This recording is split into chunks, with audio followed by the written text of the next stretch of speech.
Só o fogo produz fogo.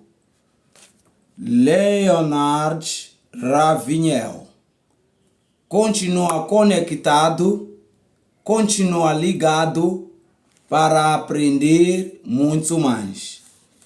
Quem quiser ter uma vida de oração precisa ser de aço, pois será atacado por Satanás antes mesmo de começar a tentar atacar o reino dele.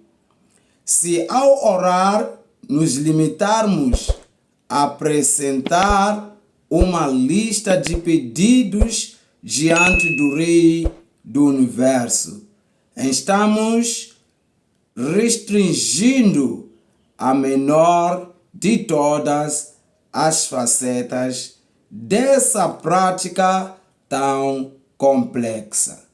Sem mais demora, inscreva-se, ativa sininho para não perder nenhuma publicação. Ajude o canal a crescer colocando o seu like, deixar o seu comentário, aquilo que você está a achar, escreva nos comentários. Envie também para outras pessoas. Estamos a aprender com Leonard Ravenel. Só o fogo produz fogo. Mas como todos os outros aspectos da vida cristã, ela pode estar em desequilíbrio em nossa vida. Não devemos, por exemplo, substituir o trabalho pela oração. Assim como esta não pode ser substituída por trabalho. Em sua obra The Weapon of Prayer, a oração como arma, ainda pouco conhecida, Bones diz o seguinte: é melhor negligenciar o trabalho do que a oração. E afirma também: os mais eficientes agentes na disseminação do conhecimento de Deus na terra, na realização de sua obra e na resistência às avassaladoras ondas do inferno. Foram os líderes que oraram. Deus depende desses homens, usa-os e os abençoa. Não há dúvida de que se o avivamento tarda, é porque a oração está sendo negligenciada. Nada atemoriza mais Satanás e o inferno do que o crente que ora. Os missionários que conheciam Henry Martyn invejavam sua espiritualidade.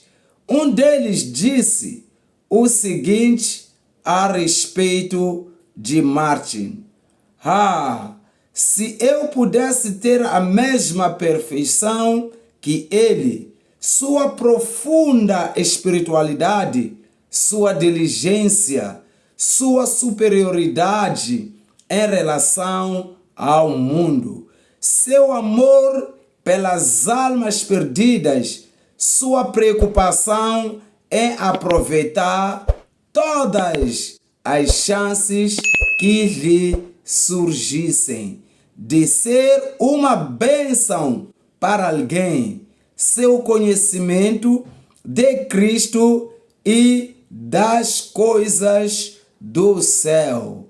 É esse o segredo do grandioso impacto que causou na Índia. E o próprio Martyn disse o seguinte: os valores da sabedoria me parecem cada vez mais agradáveis e lógicos enquanto o mundo se torna mais e mais insípido e desprezível. E ainda o que mais lamenta é minha falta de poder, de fervor na oração, em secreto, principalmente quando intercedo pelos incrédulos. Meu fervor espiritual não aumenta na mesma porção em que cresce meu conhecimento. Será que alguém aí pode atirar em Herr Martin a primeira pedra? Não é verdade que todos nós podemos dizer: nos falta ardor na intercessão? Pela sua própria natureza, o fogo só é produzido por fogo. Se houver perto dele uma substância combustível, o fogo só propagará o mesmo elemento, fogo. Vede como uma fagulha põe em brasas tão grande selva. Tiago 3, versículo 5, na parte B. Uma chama de fogo nunca poderá produzir gelo.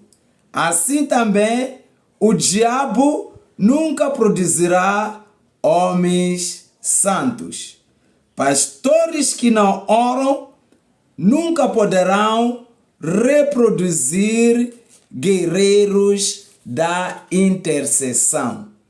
E, no entanto, uma fagulha que escapa de uma biogorna pode incendiar toda uma cidade.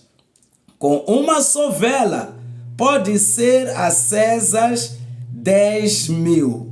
A partir da vida de oração que David Brainerd levou, iluminaram-se outros brilhantes astros ao firmamento do evangelismo, como William Carey, Payson e outros. William Carey leu a história de Brainerd e como que um dínamo começou a girar no coração desse jovem, ganhador de almas, levando-o por fim à Índia. E foi na chama da mesma alma que Deus acendeu a vela do coração de Edward Payson, através da leitura do diário do missionário entre os índios, que na ocasião sofria dores fortíssimas e se vestia de roupas couro.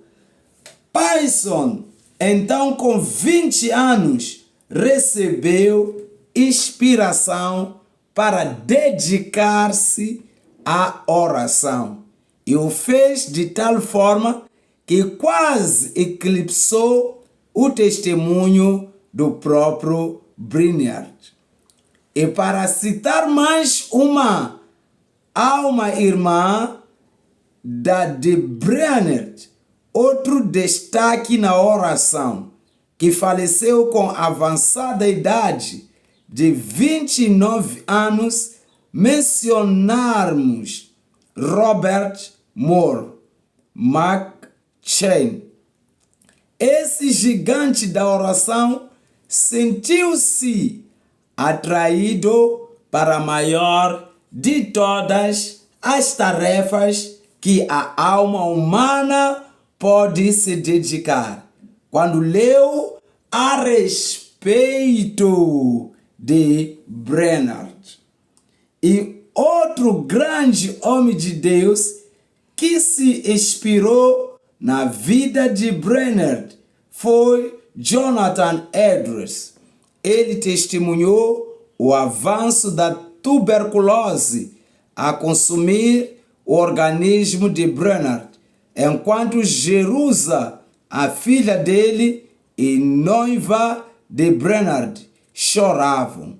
Mais tarde, Edward escreveu: "Dou graças a Deus porque pela sua providência Brainerd morreu em minha casa, pois assim pude ouvir suas orações, presenciar sua dedicação e me sentir edificado pelo exemplo dele."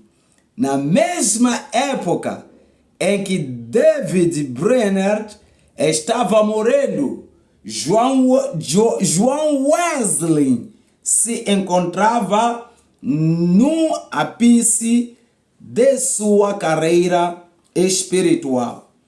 Ouçamos o que ele disse numa convenção de sua igreja na Inglaterra. Lembremos que já mencionei uma citação do Dr. Sagst numa outra convenção da Inglaterra metodista.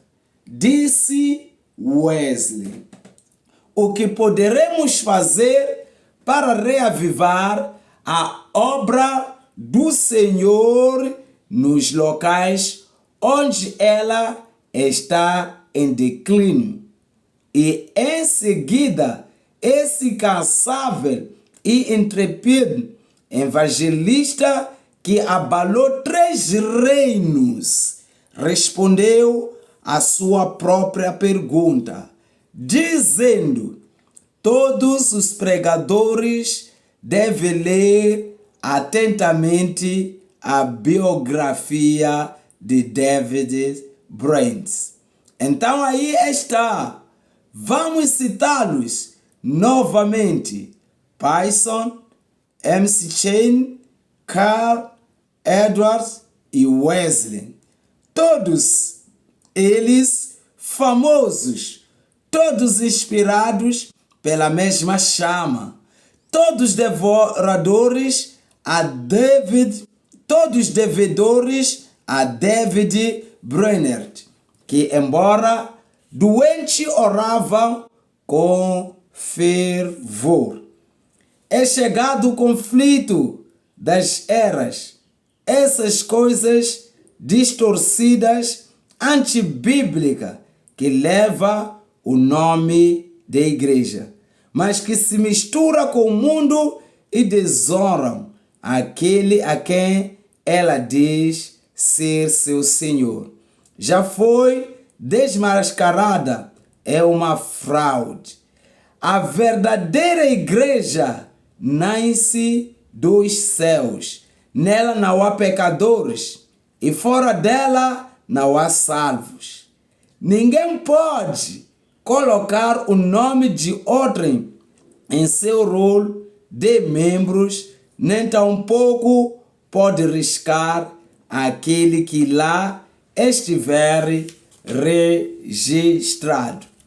O diabo procura arrancar-nos do aposento da oração, lançando mão de todos os artifícios que conhece, pois ele sabe que pela oração o homem se une a Deus e essa união perturba e derrota Satanás.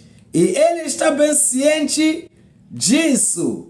Portanto, se ele conseguir afastar-nos da oração, nossa mente será dominada por interesses legítimos ou por questões importantes para nós. É aí então que precisamos apelar para o nosso principal defensor, o sangue de Cristo. Outra maneira de se resolver o problema da divagação do pensamento é orar em voz alta ou murmurar algumas palavras, mesmo que em baixo. A oração é a nossa arma secreta. A oração não é nossa arma de defesa, é o escudo da fé que utilizamos para isso. Na oração, a alma é liberta. A verdadeira oração consome muito tempo. Quando duas pessoas se amam, gostam de ficar a sós, uma com a outra, e em solidão é que se gozam os momentos de maior enlevo espiritual. É como bem expressa o poeta: ouvi um chamado, vem, segue-me, e foi só. Aí as alegrias terrenas perderam seu fascínio, e minha alma o seguiu. Levantei-me e segui-o, e foi só. Não queres também segui-lo, se ouvires o chamar? Assim aprendemos hoje, assim aprendemos nesse momento que só o fogo produz fogo. Então é algo da extrema importância. Não esqueça de ajudar o canal a crescer, se inscrever, ativar o sininho, colocar o seu like e falar aquilo que você achou. Deus te abençoe, Deus te dê graça. Até o próximo vídeo, em nome de Jesus.